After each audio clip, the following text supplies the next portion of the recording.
La malédiction de la belle-mère partie. 1. Le commencement des malheurs. Dans la ville d'Abidjan vivait un homme nommé Kwadio, directeur respecté de la Banque centrale.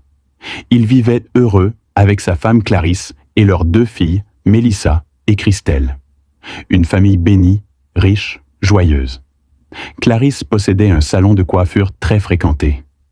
Leur maison respirait la paix et la réussite. Les 2 filles étudiaient à Montpellier, en France. Tout semblait parfait, jusqu'au jour où Clarisse prit une décision.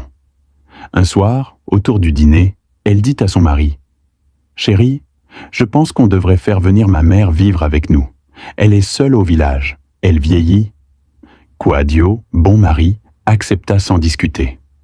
Quelques jours plus tard, la belle-mère, maman Agnès, arriva en ville. Une vieille femme au regard doux, mais dont les yeux semblaient cacher quelque chose d'étrange. La première semaine, tout allait bien. Elle riait, cuisinait, priait même avec eux. Mais les jours suivants, la paix commença à s'effriter. Un matin, le téléphone de Clarisse sonna. Son salon de coiffure venait de prendre feu pendant la nuit. Un incendie inexplicable, tout avait disparu. 2 jours plus tard, un autre drame. Mélissa, leur fille aînée, fit un grave accident de voiture en France. Elle survécut, mais perdit l'usage de ses jambes.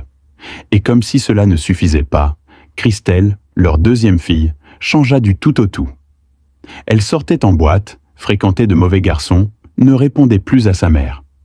Kwadio, lui, commença à vivre un enfer au travail. Les collègues qu'il avait formés se retournaient contre lui. Des rumeurs, des trahisons, des sanctions injustes.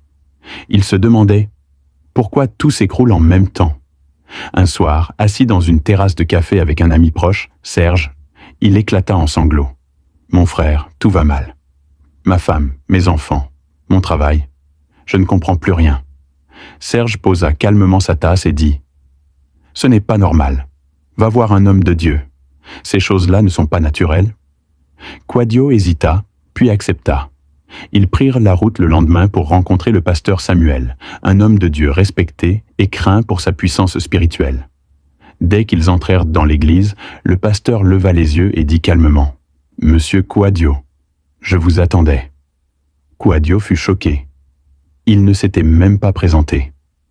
Le pasteur ferma les yeux, pria un instant, puis déclara « Tous tes malheurs viennent d'une seule personne, ta belle-mère. La nuit, elle se transforme en chat et sème la destruction dans ta maison. » Kwadio, terrifié, demanda « Mais que dois-je faire, homme de Dieu ?» Le pasteur répondit « Ramène ta femme ici sans lui dire la vérité. Je lui parlerai. Si tu l'avertis, sa mère le saura et t'empêchera de venir. » Kwadio hocha la tête. Mais en quittant l'église, les ennuis commencèrent. Sa voiture tomba subitement en panne. Quand il ouvrit le capot, un immense python s'enroulait autour du moteur, sifflant. Les passants crièrent. On tua le serpent, et Kwadio comprit. C'est elle. Elle veut m'empêcher de rentrer. Il appela le pasteur, affolé.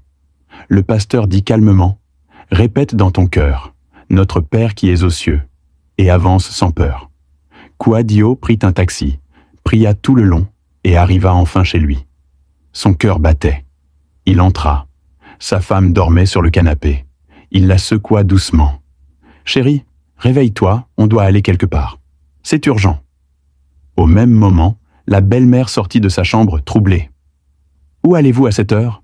Clarisse, accompagne-moi plutôt à la gare. Je dois rentrer au village. » Kwadio comprit tout de suite, mais il dissimula sa colère.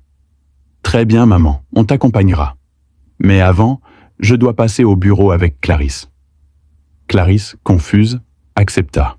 Ils prirent la voiture, direction l'église.